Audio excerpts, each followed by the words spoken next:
মই শ্ৰী শ্ৰী শিৱ মন্দিৰ কলবাৰী মানে পৰিচালনা সমিতিৰ সম্পাদক। এতিয়া আমাৰ কথা হ'ল কি অহা 8 মাৰ্চৰ পৰা ইয়াত মানে 3 দিনীয়া কাৰ্যসূচীৰে শ্ৰী শ্ৰী শিৱৰাত্ৰি পূজা মহোৎসৱ আমি পালন কৰিব ওলাইছোঁ। আৰু এই সম্পৰ্কত আজি আমি প্ৰথম মানে কাম আৰম্ভ কৰিছোঁ। এইফালে আপোনাৰ দেখা পাইছে, এইফালে মঞ্চৰ কাম চলি আছে, এইফালে গেটৰ কাম চলি আছে, সেইফালে আমাৰ ভজনালৰ কাম বিশেষভাৱে চলি আছে। আমি নতুনকৈ এটা কাৰ্যালয় নিৰ্মাণ কৰিছিলোঁ, সেই কাৰ্যালয়ৰ কাম চলি আছে। এনেকুৱাকৈ বিভিন্ন ধৰণৰ কাৰ্যসূচীৰে আমি এইবাৰ ৭৬তম শ্ৰী শ্ৰী শিৱৰাত্ৰি পূজা মহোৎসৱ পালন কৰিব ওলাইছোঁ। এই ক্ষেত্ৰত প্ৰথম দিনা কাৰ্যসূচী আমাৰ পতাকা উত্তোলন আছে। পতাকা উত্তোলন কৰিব আমাৰ মন্দিৰ সমিতিৰ মানে স্থায়ী সভাপতি বাসুধৰ নাথদেৱে। তাৰপিছতে আমাৰ মুখ্যদ্বাৰ উন্মোচন আছে। মুখ্যদ্বাৰ উন্মোচনতো আমাৰ বসুন্ধৰা শইকীয়াদেৱে মুখ্যদ্বাৰ উন্মোচন কৰিব। এই স্মৃতিস্তম্ভ যিটো বেদী কিবা নতুনকৈ নিৰ্মাণ কৰি থকা হৈছে। আৰু আমি আশা ৰাখিছোঁ যে প্ৰথম দিনা আমি এই স্মৃতিবেদী মই ৰমেশ চন্দ্ৰ নাথে মানে মন্দিৰ সমিতিৰ সম্পাদক হিচাপে মই কৰিম, এইটো স্মৃতিবেদী উন্মোচন কৰিম। ঠিক এনেদৰে প্ৰথম দিনা কাৰ্যসূচী মানে সন্ধিয়ালৈকে চলিব। সন্ধিয়াৰ লগে লগে আমাৰ স্থানীয় শিল্পীৰ দ্বাৰা নাট্য অভিনয় হ'ব। তাৰে আগতে আমাৰ স্থানীয় মানে মহিলা নামৰ দল আমি নিমন্ত্ৰণ কৰিছোঁ।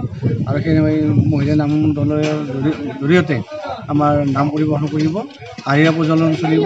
আৰু গোটেই নিশাটো আমি শিৱ পূজা মানে কৰি থাকিম, মানে পূজা আমি আগবঢ়াম।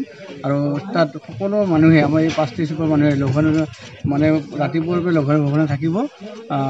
আৰু তেওঁলোকে পূজা শেষ নোহোৱা পৰ্যন্ত ইয়াতে তাৰমানে উপবাসে থাকি এই পূজা শিৱৰাত্ৰি পূজাত অংশগ্ৰহণ কৰিব। দ্বিতীয় দিনা আমাৰ আছে কি এটা বিশেষ অনুষ্ঠান আমি সম্বৰ্ধনা ৰাখিছোঁ। আৰু সেই সম্বৰ্ধনা অনুষ্ঠানত আমি আমাৰ বিটিআইডিৰ চিফ প্ৰমোদ বড়ো ডাঙৰীয়া, বিধায়ক জলেন দৈমাৰী, আমাৰ অসম জাতীয় মানে বিজেপিৰ মানে পৰিষদৰ সভাপতি ভৱেশ মহাৰাজত পালন কৰি এইবছৰ আমাৰ আগৰ লেখীয়াকৈ আমি 3দিনীয়াকৈ আমি 37 সংখ্যক শ্ৰী শ্ৰী শিৱৰাত্ৰি পূজা মহোৎসৱটো পালন কৰাৰ যোজনা কৰিছোঁ। গতিকে আমাৰ পূজাখনৰ ব্যতিক্ৰমকৈ আমি যি 4 পোহৰ আছে, আমি 4 পোহৰত 4টা পূজা আমি সমাপন কৰোঁ। গতিকে আমাৰ পূজা ভাগ শিৱৰাত্ৰিৰ দিনা আমি 5 চুবুৰীৰ গোটাই ব্যক্তি আমি উপবাসে থাকি ৰাতি উজাগৰে থাকি আমি পূজা ভাগ কৰোঁ। 4টা পোহৰত আমি 4টা পূজা কৰোঁ।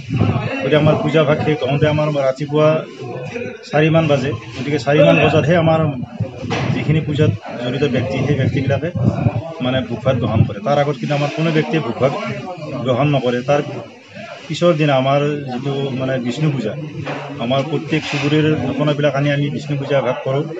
সেই বিষ্ণু পূজা ভাগ সমাপন আমাৰ দিনৰ 1টামান বজাত হয়।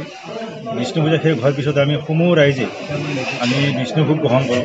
গতিকে আমাৰ বিষ্ণু ভোগ গ্ৰহণ কৰাৰ পিছত আমাৰ 3মান বজাৰ পৰা নামদল আছে, ৰাতি আমাৰ যাত্ৰা পাৰ্টি আছে, দক্ষিণপাৰৰ যাত্ৰা পাৰ্টি। আমাৰ পূজাখনৰ ব্যতিক্ৰম কি যে আমাৰ যদি দক্ষিণপাৰৰ যাত্ৰা পাৰ্টি নাথাকে তেতিয়া আমাৰ পূজাখন উৰুঙা এটা অনুভৱ হয়।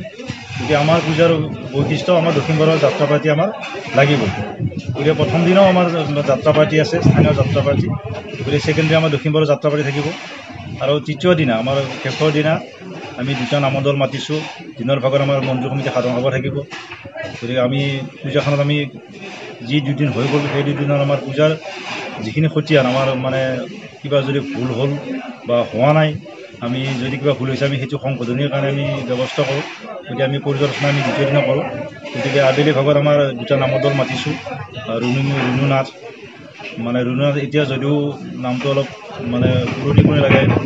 এটা সময়ত আজিৰ পৰা 90 দশকত ৰুণু নাথ আৰু বৈজয়ন্তী নাথেই মানে অসমৰ মহিলা নামৰ তেখেতসকলে জনপ্ৰিয় পাঠক আছিল। গতিকে আমি ৰুণু নাথক এইবাৰ আমি পাইছোঁ। মাজতে কেইবছৰমান ৰুণু নাথে মানে জব দিছিলে।